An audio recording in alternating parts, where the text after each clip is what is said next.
दोस्तों, लक्ष्मी के आज के सफ़र में आपने देखा कि एपिसोड की शुरुआत में लक्ष्मी जिया से कहती है कि उसे दादी के कंबल पर बहुत सारा खून मिला है। लक्ष्मी जिया से कहती है कि उसे पूरा यकीन है कि जिया ने दादी के साथ कुछ किया है। दादी भी लक्ष्मी से कहती है कि वह ठीक है।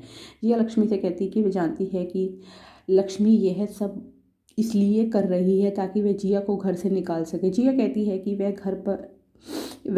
घर छोड़ देगी और लक्ष्मी से कहती है कि वह उस पर आरोप लगाना बंद करे। लक्ष्मी दादी से कहती है कि वह सबको सच बताए।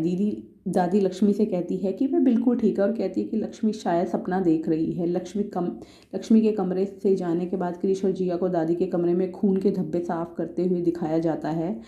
लक्ष्मी करण को सब कुछ समझाने की कोशिश करती है। मन ही मन जिया सोचती है कि वह लक्ष्मी को मानसिक रूप से बीमार साबित करने में लगी हुई है। करण लक्ष्मी को वहाँ से ले जाता है। लक्ष्मी करण से उस पर विश्वास करने के लिए कहती है और कहती है कि जिया यह सब करके उसे मानसिक रूप से बीमार दिखाना चाहती है। करण लक्ष्मी से कहता है कि वह उस पर विश्वास करता है। लक्ष्मी को अब भी लगता है कि करण सिर्फ उसे दिलासा दे रहा है और इस पर लक्ष्मी सवाल करती है। करण और लक्ष्मी सोफे पर गिर जाते हैं। करण लक्ष्मी के साथ रोमांस करता है। क्रिश उनके कमरे के पास से गुजरता है और उनके रोमांस को देखकर परेशान हो जाता है।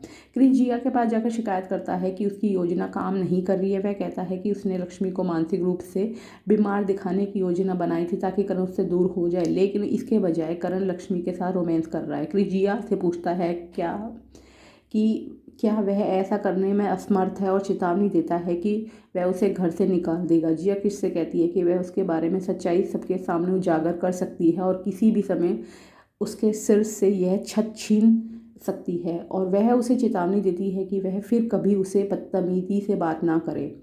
जिया चुपके से लक्ष्मी के कमरे में जाती है। लक्ष्मी के परफ्यूम में नशीला पदार्थ मिला देती है। वह लक्ष्मी को वॉशरूम से बाहर आते हुए देखती है और बिस्तर के नीचे छिप जाती है। करण लक्ष्मी के पास आता है, उससे छेड़छाड़ करता है। लक्ष्मी पिछली रात सब कुछ संभालने के लिए करण को धन्यवाद देती है। जब करण लक्ष्मी को किस करने ही वाला होता है, दादी उन्हें बुलाती है। करण कमरे से चला जाता। लक्ष्मी दादी के पास जाने से पहले अपने ऊपर परफ्यूम छिड़क लेती है।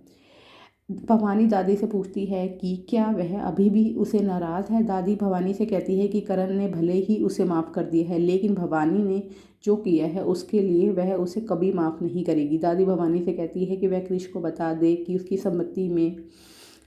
संपत्ति में एक भी हिस्सा नहीं मिलेगा। भवानी सोचती है कि दादी सब कुछ सिर्फ करण को देगी और अपने बेटे क्रिश को कुछ नहीं देगी।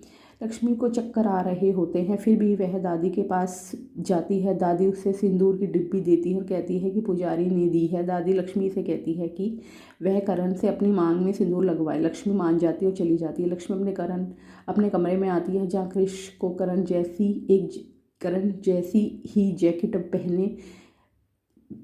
पहने दिखाया गया है कि जिया ने क्रिश को करण जैसी जैकेट पहनने के लिए कहा ताकि वह लक्ष्मी को धोखा दे सके। लक्ष्मी क्रिश को देखती है और उसे करण समझ बैठती है। वह उससे अपनी मांग में सिंदूर लगाने को कहती है। जैसे क्रिश ऐसा करने वाला होता है, एक प्लग से चिंगारियाँ निकलती हैं बाहर से। करण लक्ष्मी से उस आवाज़ के बारे में पूछता है। पकड़े जाने के डर से क्रिश खिड़की से भाग जाता है। करण कमरे में आता है। लक्ष्मी उससे पूछती है क्या वह पहले से ही यहाँ था। करण कहता है कि वह अभी अभी आया है। लक्ष्मी उसे बताती है कि कैसे उसने सोचा कि वह कमरे में है और उससे अपनी मांग में सिंदूर लगाने को कहा। करण लक्ष्मी को बिठाता है, उसकी मांग में सिंदूर लगाता और चला जाता है। लक्ष्मी को लगता है कि कुछ तो गड़बड़ है क्योंकि उसे से पहले किसी की मौजूदगी का आभास हुआ था। अब आगे के एपिसोड में आप देखिए कि क्या जिया लक्ष्मी के साथ जो खेल खेल रही है, क्या वह इस खेल में कामयाब होगी, क्योंकि जिया का खेल है कि वह लक्ष्मी को पागल कर दे और करण से दूर कर दे ताकि क्रिश और लक्ष्मी एक हो जाएं। शायद क्रिश लक्ष्मी से प्यार करता है इसलिए ये सब कर रहे हैं, या आई थिंक ये इसलिए कर रहे हैं क्योंकि ये चाहते हैं कि करण की प्रॉपर्टी क्रिश को मिल जाए। अब आगे का एपिसोड में देखिए कि कैसे लक्ष्मी अपने आप को बचाएगी। अब आगे का एपिसोड जानने के लिए हमारे चैनल को लाइक और सब्सक्राइब कीजिए।